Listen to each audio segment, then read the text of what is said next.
Hello, good evening. তুমি কি খাচ্ছ এখন? এখন দিয়েছে ডালিয়া, আর এখানে একটা পায়েস, আর এখানে একটা ডাল, নাকি? তোমার ভালো লেগেছে খাবার পেয়ে? ভালো লেগেছে। আর ওইদিকে চলছে গান, আর এখানে খাচ্ছে আরিয়ান। এখন বাজে রাত্রি 8টা। এবার খেয়েও ঘুমোবে। আমরা রুম চেঞ্জ করব। আমাদের আগের দিন রুম পাইনি, কারণ এতটাই প্রচুর এখন বলছে নাকি এরকম পেশেন্ট প্রচুর আসছে, বাচ্চারা যে এরকম হয়ে যাচ্ছে, বাচ্চাদের এরকম ইনফেকশন এরকম কিছু হচ্ছে। যাই হোক, আজকে আমরা রুম পেয়েছি, আজকে রুমে এসেছি, আর এই রুমে সময় কাটাচ্ছি। এই হলো আমার বেড, এখানে আমি থাকছি।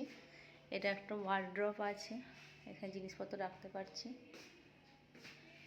ছিমছাম ওখানে যেমন খুব চেঁচামেচি হচ্ছিলো, ভালো লাগছিল না, খুব একটা চেঁচামেচি হচ্ছিলো, থাকতে থাকতে অভ্যাসে দাঁড়িয়ে গিয়েছিল। আর আরিয়ান এখন খুব খুশি,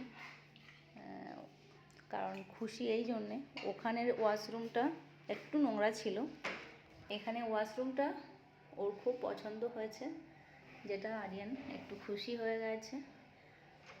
আর যাই হোক, এগুলো তোমাদেরকে পরে আমি দেখাচ্ছি। ও খেয়ে নিই, খেয়ে ঘুম পাড়িয়ে দিই ওকে আগে, কারণ ওর ঘুমটা খুব দরকার। এসির বুঝতে পারছি না এটা। তুই ভালো লেগেছে তোমার খেয়ে? পাপা আসবে রাতে? ও নিজেই খাচ্ছে এখানে, ও বেশ সুবিধা হয়েছে খেতে, তাই না?